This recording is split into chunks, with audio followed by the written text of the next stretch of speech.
idea what that was about. I'm very, very sorry. Yeah. Bit of fluff. No. I will think of some sort of proper way to start these things, but I say I will. Okay, so what was it called? Man from Uncle. Yes. Oh yeah, I'm slick. Slicker than a oiled up tub of Vaseline. No idea. Yeah. So Man from Uncle. If you're too young to know about it, I mean I only know it from repeats, but in the late 60s, I believe, James Bond style, Mission Impossible-y spy series. Didn't really take itself too seriously. You got Napoleon Solo, American spy, played by I want to say Robert Mitchum. I could be wrong. I can't remember the guy's name, but yeah, kind of slick American spy. And then Ilya Kuryakin, played by, I believe the guy's David McCullum. I'm a bit more confident about that one than the other one, but yeah, but very British actor playing a very British sounding Russian agent with a name that sounds more French. Huh. I haven't really thought about how dumb that was. But yeah, so American spy, Russian spy, working together. The new film by Guy Ritchie, which I've never liked Guy Ritchie. You know, I never got into the whole Lock, Stock and Snatch and all that stuff. I thought that was, I don't know. I suppose you grow up around hearing people talking like that, and you don't really want to see a film where it's all like baby, got me, so but yeah, the Sherlock Holmes films, he did those, and I loved those.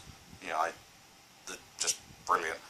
And then they've done Man from Uncle, and it's brilliant. It is. I didn't go into it as excited as I was for Jurassic World, but then there are very few things in my life I've done with as much excitement as I had for Jurassic World. So even the tattoo I got last week that I designed myself, I wasn't as excited about that as I was about Jurassic World. But in spite of that, I would definitely put Man from Uncle in probably my top 5 films of the year so far. I would have said top 3, but it's in there because Jurassic World and Age of Ultron are obviously in there. So maybe, I don't know, maybe top 3. I don't know, it might get slightly pushed out by Mad Max, just because that was batshit insane, but but yeah, it's for a spy film, it's pretty funny. It's it doesn't take itself too seriously, although there are some quite serious action bits. Henry Cavill is great. I don't know. It's weird that when you hear him in interviews and things, and he's and he's very British, and you hear him in things like that, and it feels as if he's putting on his natural voice because he's American and everything, and and in Man from U.N.C.L.E., he is very American, almost a stereotypical American voice. Sort of you say to a British person, do an American voice, and it's always like, "Hi, I'm American." Sometimes, or it'll be that sort of overly New York voice that they've seen in, like Godfather and things. Or it'll be like, or they just turn into a cowboy. Which, that's not just a general American voice. Understand this, people! Understand!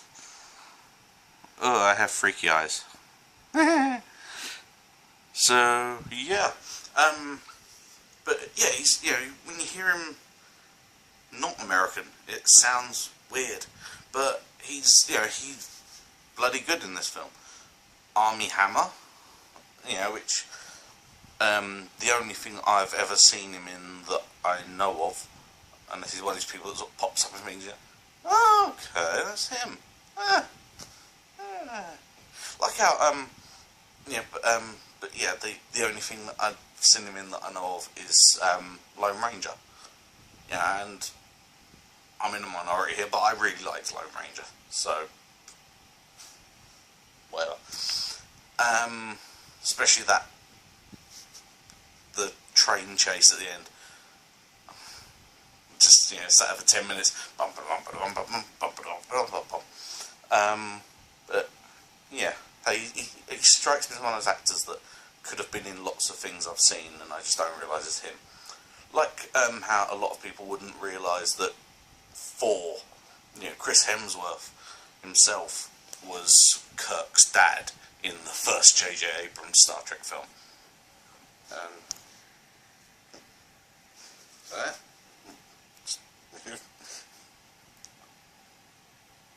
A wild person appeared. Where is that? Yeah, so, I don't know.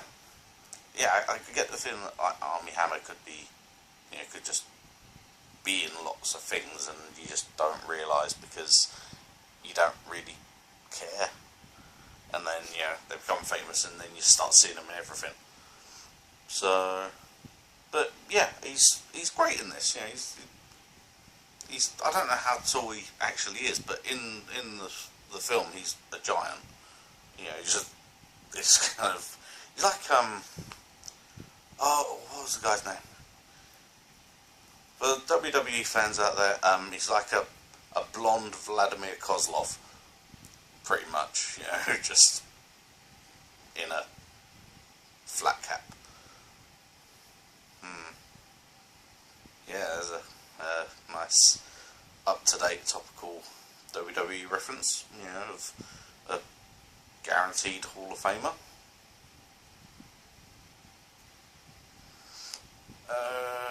Yeah. So, yeah, Hugh Grant is his usual Hugh Grantishness.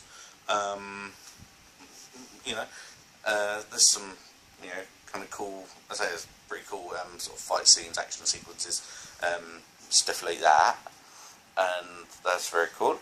Yeah, and I say it's obviously the trailer makes it look quite light-hearted and playful, but there are some proper actual laugh out loud, cackling type moments.